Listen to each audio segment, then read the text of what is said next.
Here are tonight's main stories.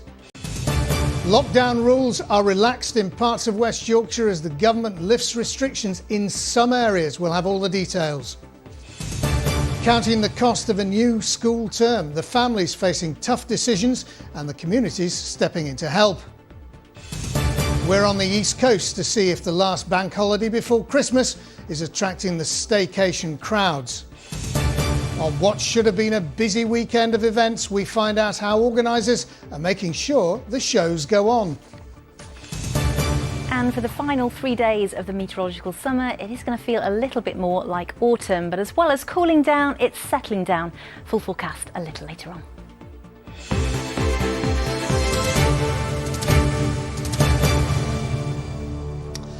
But first tonight, within the last hour, it's been announced that some lockdown restrictions imposed of parts of West Yorkshire last month have been lifted. From next Wednesday, that's the 2nd of September, certain areas in Bradford, Kirklees and Calderdale will now fall into line with the restrictions across the rest of England. Within the last hour, the government has released a full list of the areas where those restrictions, which mean people from different households cannot mix indoors or in gardens, have been lifted. So let's take a closer look. Well, this is the list in Bradford. You'll see Ilkley, Baildon, Bingley and Shipley have been included, but in Keighley and central Bradford, the current restrictions will continue. In Calderdale, the Calder Valley, that includes Lightcliffe, Brighouse, Rastrick Elland, all the way up to Todmorden, is out of lockdown, but parts of central Halifax will remain under restriction. And in Kirklees, most of Huddersfield is now out of lockdown, including the Colne and Home valleys, but Dewsbury and Batley remain under restriction. Now, we must stress that these lists have just been released by the government and there's still some confusion over exact boundaries. There's a lot to take in. If you've missed your area or for more detail, just go to our website. That's itv.com/calendar. Well, first, a reaction to this breaking story from some of the MPs representing those affected areas. Colne Valley's Jason McCartney says he's pleased restrictions have been lifted for all of his constituents, but Batley and Spen MP Tracy Brabin says she wants to see more support for her areas of her constituency, which are still seeing higher numbers of cases. And this sort of backs up the policy. Myself and my colleague Mark Eastwood from Dewsbury have really been pressing here. Let's at least start to get some of the areas with lower zero cases out of the restrictions, and let's focus where the cases are, support those communities, and we hope very soon too those communities can be released from these local restrictions as well. My question would be though, will government give us extra funding for what we will need in order to bring down these numbers? We need extra support, those mobile testing units, that opportunity to get the communications out there. But rest assured, I'll be fighting for every single constituent to help them get their businesses back on their feet. Well, let's head to Huddersfield now to Adam Fowler, who's with a business there. Adam, how's the news gone down where you are? Well, I'm here at Pure Bliss in Huddersfield, John, which reopened on the 13th of July after being closed for 16 weeks, but still can't offer some of those essential services like eyebrow threading, facials, that kind of thing. And I'm joined now by the owner, Sarah Bedford, who welcomes the lifting of restrictions, but it's not quite as clear as it sounds, is it, Sarah? Yeah, we're still not 100% sure if where the salon is located has actually been lifted.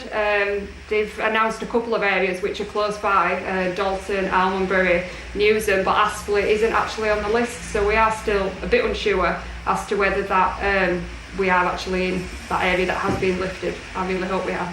And prior to this, you've had several false starts as well. It's not been plain sailing at all. No, it's not all. It's been very up and down, a bit of a roller coaster of a ride. We opened, as you said, on the 13th of July, but we weren't allowed to do all the treatments.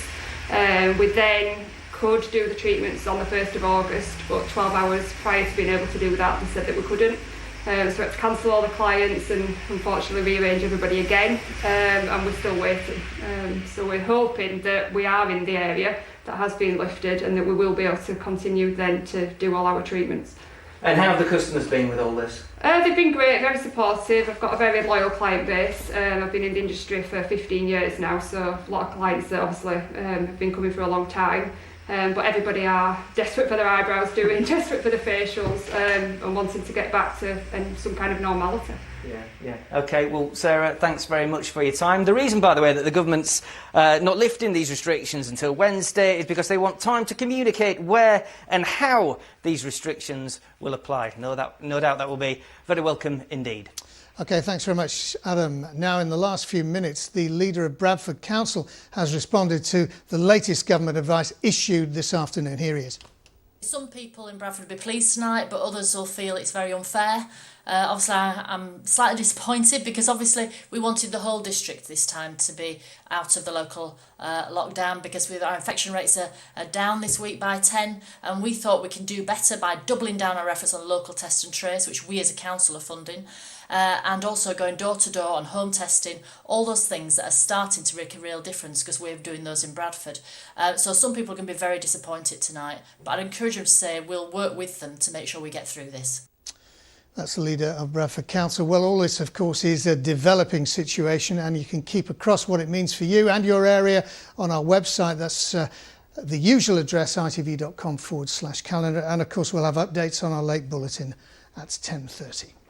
Right, next tonight, families in some parts of our region say they're having to decide between buying expensive school uniforms or putting food on the table. Now, it comes as more than 1,000 PE kits and school uniforms were handed out to families in Hull by the former boxer Tommy Coyle amid concerns that costs are continuing to rise despite a government-backed pledge to bring them down. Here's more from Jonathan Brown. It's an issue weighing heavily on the minds of the parents of young children. Just PE kits for the girls' school is cost £76. Can't afford it. Laura, who's disabled and is cared for by her husband, says the spiralling cost of school uniforms has put her family under pressure. Between choosing the food and buying the uniforms is hard. So of course they can't go hungry. And Laura's family is not alone. Today, dozens queued outside the Tommy Coyle Academy in East Hull. The boxer turned businessman and his brothers wanted to put profits from the family's fruit and veg company back into the community by giving away school uniforms. Not only have people, tragically lost their lives, a lot of people have lost their jobs and are on furlough, and school uniforms are an expensive time of year. I have 3 children of my own. And I just thought, how can I help out? It's just a nice thing to do and give back to the community. They've helped us, and so we want to help them. Elsewhere in Hull, more than 800 families have been helped by the Reuniform campaign. Over the last year, it's been redistributing donated school clothing. The main thing is just getting them to school right now. I think that's the priority, and whether they have the logo on their jumper or not should not be a stumbling block, I don't think. The campaign was set up by Hull West and Hessle MP Emma Hardy, who helped to get the government to support a bill that would cut the cost of uniforms in February. But its progress has been slowed by the pandemic. Especially at this difficult time, I would urge schools to show the leadership needed and really look at trying to make their uniform as affordable as possible for all of the children. Back at the gym, families were keen to show their gratitude for the support, although opinion was a bit divided on going back to school. Yeah, they're looking forward to it. I am looking forward to going back to school. I'm excited to see my new classroom, meet my teacher, see my mates again. We need to say thank you. Yeah, thank you. People here say at a time when the pressure on their finances is growing, big-hearted gestures like this are making a big difference. Jonathan Brown, ITV News in Hull. Well, obviously the summer holidays are coming to an end. Monday is the last bank holiday before Christmas.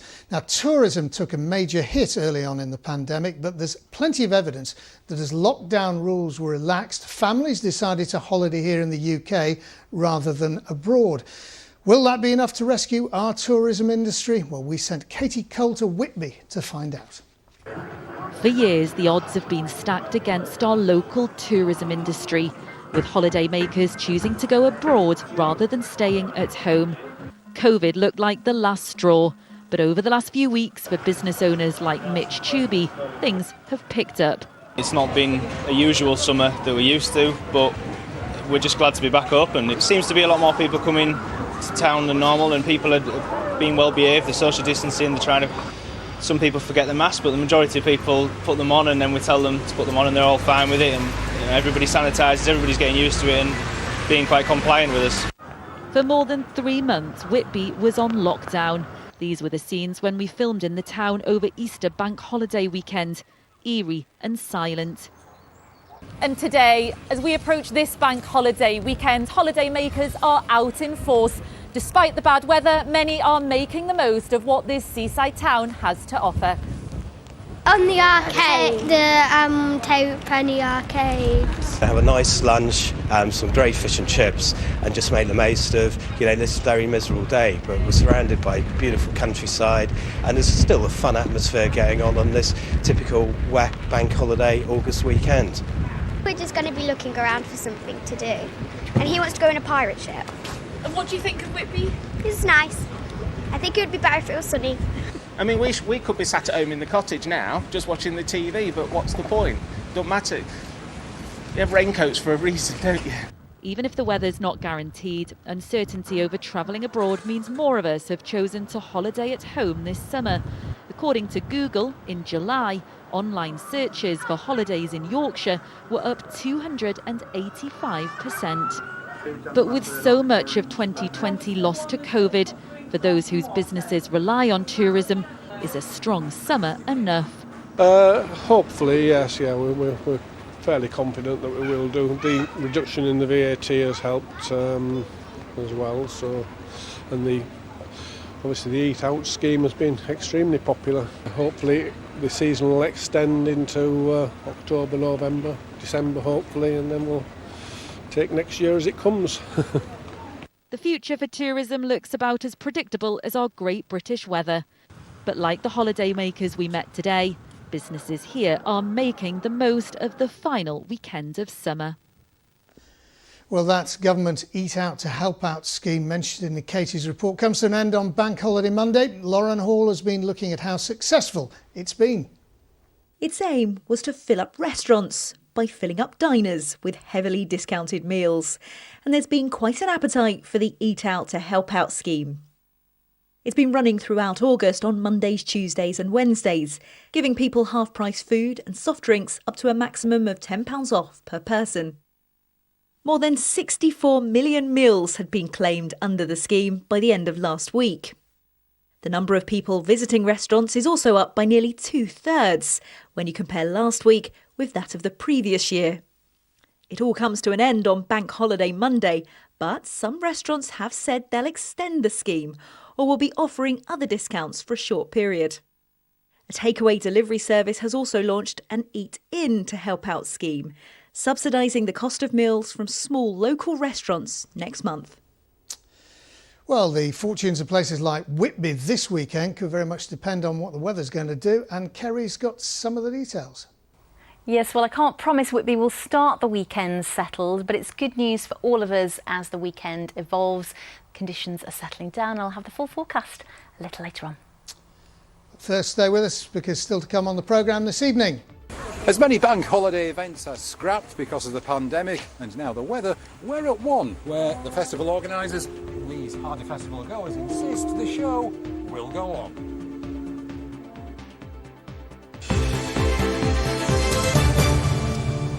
Other news now, and a report out today says the murder of 2 children by their parents could not have been predicted or anticipated.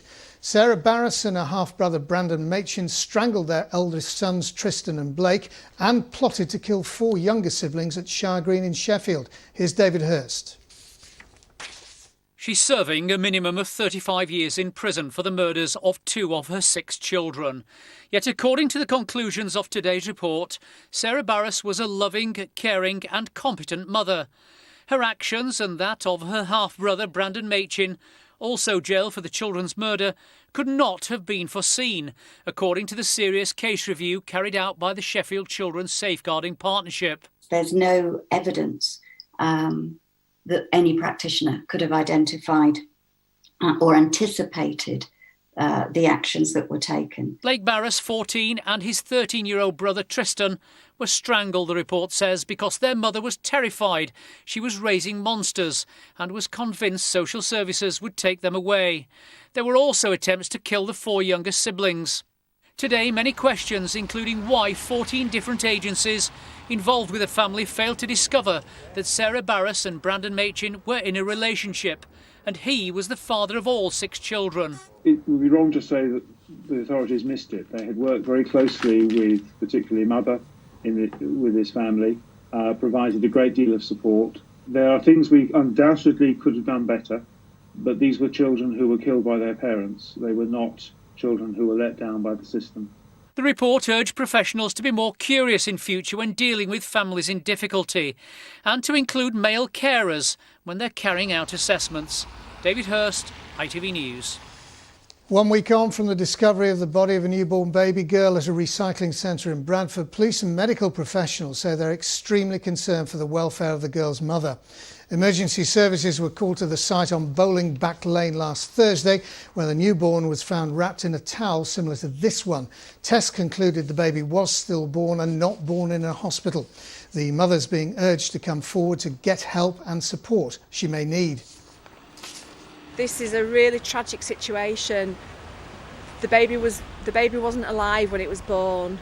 It was a stillborn baby. The grief, the mum is very likely to be experiencing grief in addition to everything else, as well as physical trauma. We're really concerned about her well-being, and our main message is that we absolutely want to help her and make sure that she's got the treatment, both physically and psychologically, that she needs. Now, it's become unclear whether some spectators will be allowed at next month's St Leger Festival. The meeting at Doncaster Racecourse is part of a pilot scheme to reintroduce fans to sporting events. But Doncaster's Mayor Ros Jones says the decision could affect local efforts to control the spread of the virus. The government tonight told Calendar the local council would have the final say. Event organisers, though, say crowds are still expected. Now, as many children prepare to go back to school for the first time in months, there's growing concern about the impact this will have on their mental health.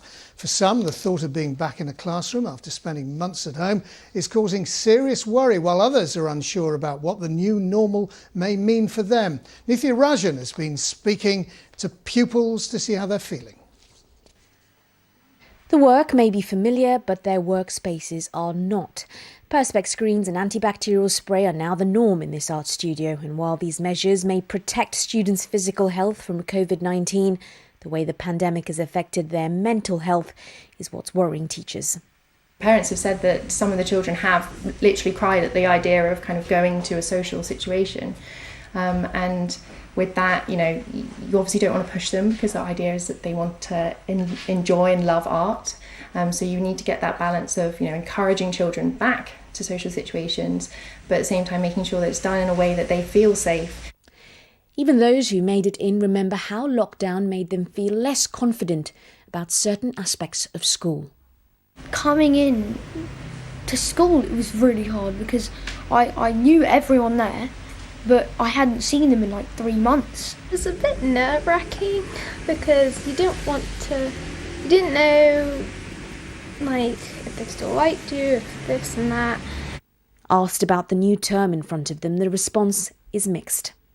I wasn't that worried because I have a big family, so seeing many people doesn't really bother me that much. I did really want to go, but I didn't at the same time because it's like I haven't been schooling in a long time and I don't know how, just haven't been socialising a lot, so just a bit, I don't know.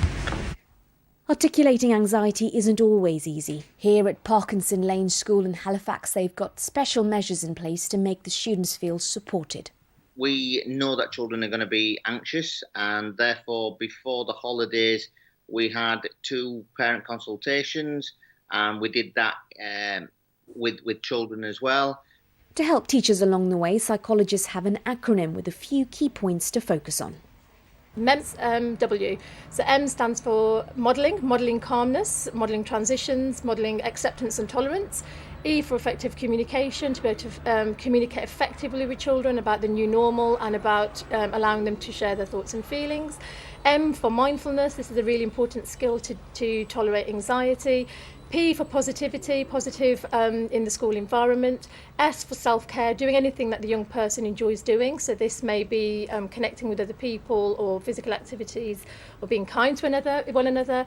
And W is for a worry box, so ensuring that young people are able to to have a worry box, or older people are allowed to have a diary to put down their worries.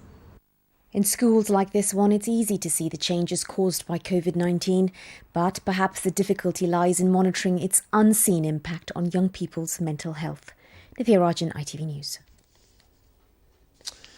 Let's have some football now. And Doncaster Rovers' season gets underway tomorrow, 2 weeks earlier than originally planned. Their opponents, Blackburn Rovers, requested that the game be moved forward due to the EFL Cup tie being scheduled during the international break. Now, despite the early start, there's been no complaints from Rovers head coach Darren Moore. Really looking forward to it and to working, training and sort of have that sort of anticipation of a game, a competitive match. It's nice to get back and you feel, it all being switched on again. So really looking forward to it. And as I said, we've got a real tough match ahead of us, but a game that we're looking forward to. On the other hand, Mansfield Town manager Graham Croglan isn't too happy. His side's pre-season schedule has been interrupted to play their cup game with Preston North End. The Stags' boss is worried his players may pick up injuries in the EFL Cup first round tie because they won't have completed a pre-season. Yes, it has come a little bit too soon for us. Yes, we are probably a couple of weeks off where we would like to be. We haven't built up our 90 minutes of footballing yet. Obviously, Saturday will have to be our first 90 minutes, but players haven't reached that levels yet. So it is a concern. But look, it is what it is. It's one of those things. And finally this evening, with the bank holiday weekend upon us, there should have been no shortage of events on what marks the final few days of the summer holidays. Sadly, the pandemic has, of course, put paid to many of them, while many others have found inventive ways of making sure the show goes on, like Scampston Hall in the heart of North Yorkshire, where our reporter John Hill is live for us now. John, what's happening where you are? John, I'd like to say the sun has got his hat on, but, well, he hasn't. He's got his brolly up, actually, because it's been a rotten old day. But look at these hardy stalwarts who are here. The band in the background are the New York Brass Band. They're the curtain raiser for 4 days of concerts here at Scampston Hall. And, well, they're determined to have a good time, and the forecast is actually better. But many events this weekend, well, they're not going ahead. The Leeds Festival, that would have seen tens of thousands of people come to Leeds. And also the West Indian Carnival, well, that's going online. As Chris Kiddy can explain. It's going to be a little quieter than usual in Bramham this weekend. The village is just a few decibels away from the Leeds Festival site.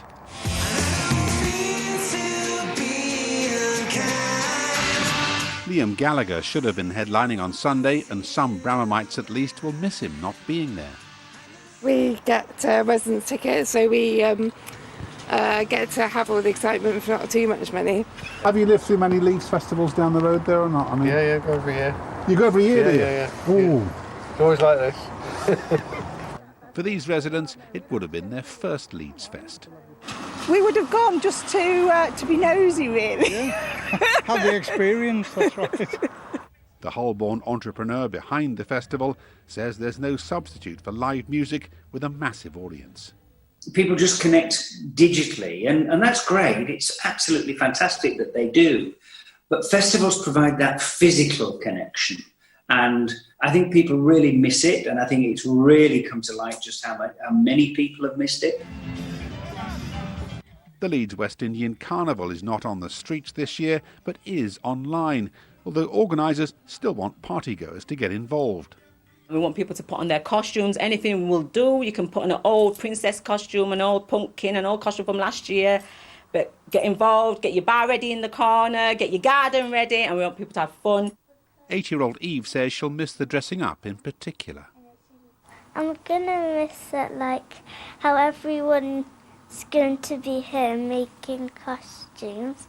This restaurant in Chapel Allerton is getting involved and donating to the Carnival charity by putting a Caribbean twist to its menu. We've got a jerk pousson, which is our ode to a jerk chicken dish. We also have curried mutton chops with a black market twist, and then we're just going to play around with some traditional Caribbean dishes.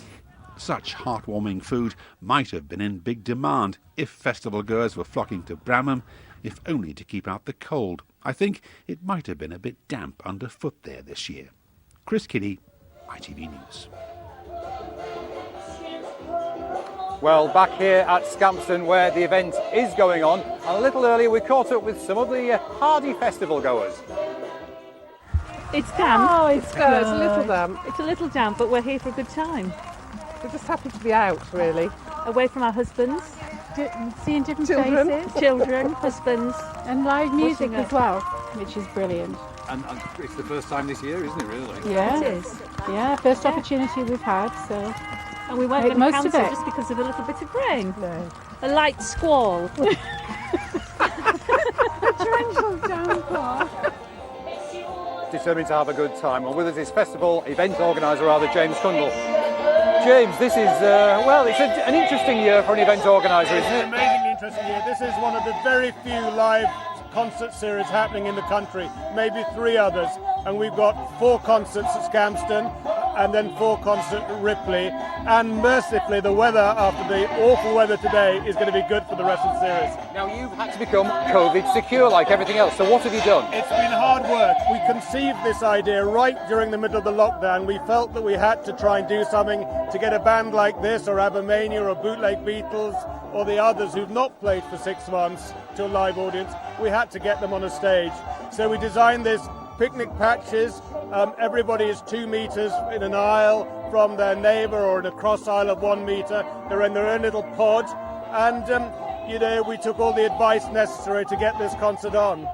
You relied on the advice of your brother, who's a doctor, is that I right? have a brother who's a director of medicine up north. And he said, look, we can get this festival Yeah, going. he was really enthusiastic all the way through. Yay! And so it's on.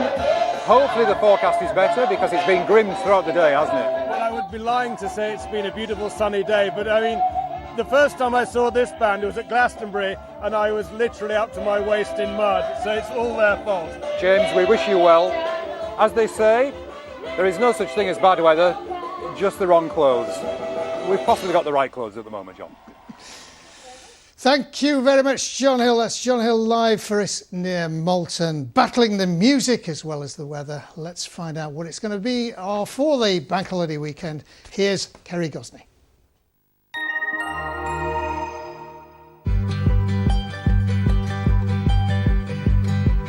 A little moment of sunshine.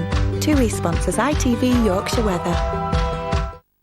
Hello, very good evening to you. The good news is conditions are improving across the region as we head into the weekend after another fairly miserable day across many parts of the region today, with those heavy outbreaks of rain and strong winds particularly out towards the coast. Fine days but some pretty chilly nights to come. We swapped the mild Atlantic air and low pressure for high pressure but some fairly cold polar air as we head into the weekend, and some noticeably colder nights compared to what we've been used to. Overnight tonight, the heaviest of the rain pushes southwards, so we do see some clearer spells develop, a few showers, but still that fairly stiff north to northeast wind. So temperatures not getting too low, but certainly noticeably low in rural sheltered spots down into single figures as we head towards dawn tomorrow. So nothing too chilly for now.